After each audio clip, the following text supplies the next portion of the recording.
안녕하세요 여러분. ICT 기술 이야기 임진철입니다. 아마 이 영상이 업로드된 시점이 25년 여름 휴가를 한창 보내고 계신 때라고 생각이 됩니다. 그래서 이번 영상에서는 휴가철에 읽어봐도 좋고 그리고 ICT 기술 이야기라는 코너 제목하고도 정말 어울리는 책을 한 권 소개하고 싶습니다. 제목부터가 좀 무시무시해 보이는 Empire of AI라는 책인데 25년 5월 달에 발매가 됐고 뉴욕타임즈 베스트셀러로도 등재가 됐습니다.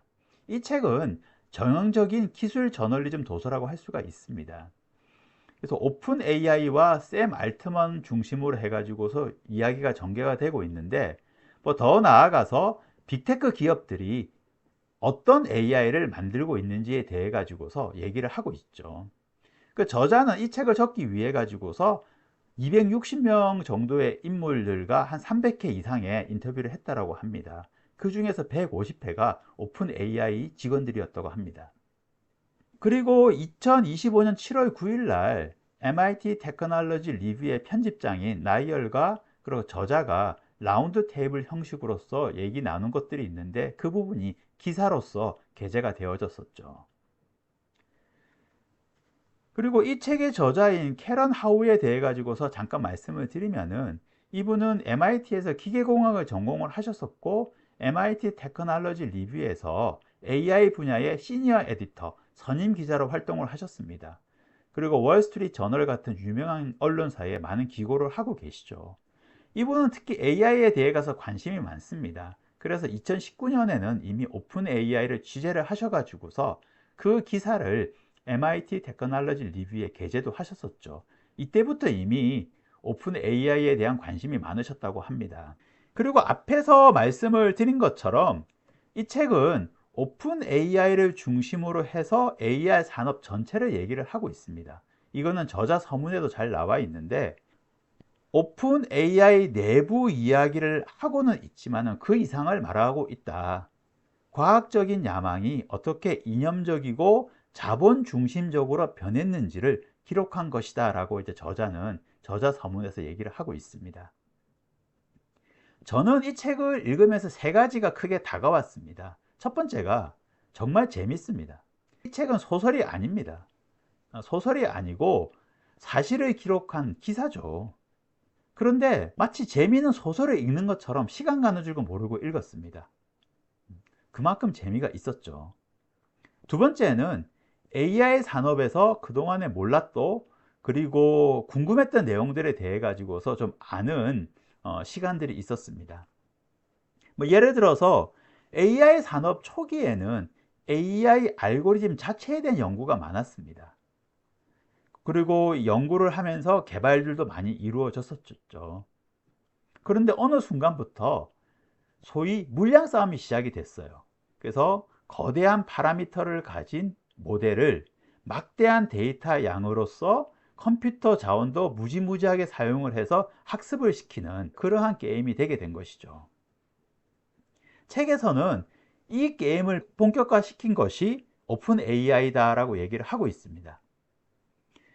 본문을 보게 되면은 2017년도에 오픈 AI는 AI 능력을 극대화하기 위해서는 무엇을 해야 될까라고 생각을 했는데 핵심 요소가 컴퓨팅 능력, 컴퓨팅 자원이다라고 판단을 했습니다. 오픈 AI는 컴퓨팅 자원을 인간의 두뇌 규모로 확대를 시키게 되면은 일반 인공지능 AGI도 가능하다라고 생각을 했었다고 합니다. 그리고 저자인 캐런 하우는 오픈 AI가 이러한 결정을 내리게 된 배경이 당시에 기술의 선두주자가 구글이었는데 그 기술적인 측면에서 오픈 AI가 뒤떨어져 있었고 그리고 기술적인 관점에서 구글을 따라잡을 자신도 없었기 때문에 이러한 자원 전략을 선택을 했다라고 이제 얘기를 하고 있죠. 그리고 이 전략은 오픈 AI에게 큰 성공을 가져다 줬죠. 하지만 이때부터 물량 경쟁이 본격화되면서 AI는 누가 컴퓨팅 자원을 많이 확보하느냐 이 싸움이 되어버린 거죠. 그때부터 AI는 엄청난 전기를 소비하면서 탄소 배출도 어마어마하게 많은 그러한 산업이 이제 되어버렸습니다. 그리고 세 번째 제가 크게 다가온 것은 참 안타까운 부분인데 이 책의 제목에서 나왔듯이 저자는 AI 산업이 옛날 제국주의 수탈 정책을 답습하고 있다라고 주장을 하고 있습니다. 그런데 이 주장에 어느 정도 공감이 갔었습니다. 저자는 네 가지 관점에서 AI 산업이 제국주의를 답습을 하고 있다라고 얘기를 하고 있습니다. 첫 번째가 자기 것이 아닌 자원의 소유권을 주장을 한다는 거죠. 예전에 제국주의가 식민지 자원을 자기 것처럼 막 가져갔죠. 그것처럼 AI 산업은 자기 소유가 아닌 데이터를 가지고서 AI 모델을 학습을 시킵니다. 게다가 이렇게 학습된 AI가 이 데이터를 만들어낸 사람들의 직업을 뺏어버리는 결과까지도 만들어내고 있죠. 뭐 예를 들어서 이미지를 생성하는 AI를 만들 때에는 기존의 디자이너들이 만들었던 이미지 콘텐츠를 가지고서 학습을 시키게 됩니다. 그런데 이렇게 만들어진 이미지 생성 AI는 디자이너들의 일감을 줄이고 있죠, 지금.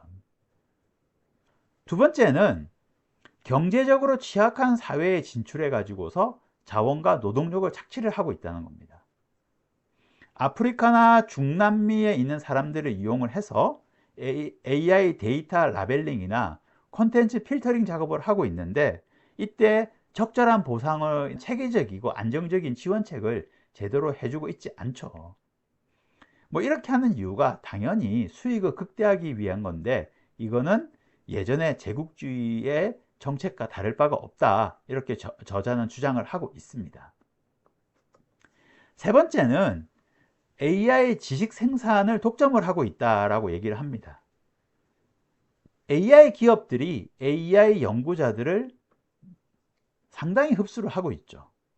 그러다 보니까 순수 AI에 대한 연구보다는 AI 상품 연구에 더 포커스가 맞춰지게 되어 있습니다. 그런데 기후과학자들이 뭐 석유산업 같은 화석연료 관련되어진 기업들로부터 돈을 받아서 연구를 하게 되면은 기후 문제를 객관적으로 다루기가 좀 어렵죠. AI도 그러한 현상을 보이고 있다라고 이제 얘기를 하고 있는 겁니다. 네 번째는 경쟁 구도. 그러니까 선한 제국 대 악한 제국으로 양분해 가지고서 접근하는 논리를 펴고 있다는 겁니다. 우리는 선하고 저들은 악하니까 AI 기술에 대한 주도권을 우리가 가져야 된다라는 논리죠. 그래서 미국은 선하고 다른 나라들은 믿을 수가 없으니까 AI에 대한 기술은 미국이 가져야 된다. 미국 내에서도 오픈 AI는 구글이 AGI, 일반 인공지능에 대한 기술을 선점하게 되면 악용할 가능성이 있으니까 우리 오픈 AI가 가져야 된다, 이렇게 주장을 하고 있다는 거죠. 그런데 중요한 거는 누가 선이고 누가 악인지를 스스로가 정합니다. 나 외에는 악하다라고 주장을 하고 있다는 거죠. AI 산업이 이런 네 가지 특징을 보이고 있고 이거는 예전에 제국주의와 유사하다라고 이제 저자는 얘기를 하고 있습니다. 앞에서 말씀을 드린 것처럼 이러한 저자의 주장에 어느 정도 공감은 갔었습니다. 그런데 사실 과거 제국주의의 역사와 AI 산업을 직접 매칭시키는 것은 솔직히 좀 어색하기도 했었습니다. 왜냐하면은 제가 생각하기에는 제국주의의 식민 지배는 지금 AI 산업이 보여주고 있는 부조리와 비교해 볼 때 훨씬 무겁고 비참하다고 이제 보기 때문입니다. 그래서 이러한 매칭이 자칫하면은 이 제국주의의 식민 지배 역사를 좀 가볍게 만들어 버릴 수도 있지 않을까라는 좀 걱정도 좀 됐었습니다. 그래도 지금까지 AI라고 하면은 기술에 맞춰져 가지고서만 보게 됐었었는데 뭐 사람을 보게 하고 자원을 보게 하고 역사를 돌아보게 했다는 점에서는 상당히 의미가 있었던 책이었습니다. 그리고 무엇보다도 이 더운 날씨를 잊게 해줄 만큼 정말 흡입력이 높고 재미가 있었던 책이었었고요. 여러분들도 한번 읽어보시기를 꼭 추천을 좀 드리겠습니다. 예, 지금까지 ICT 기술 이야기의 임진철이었습니다. 감사합니다.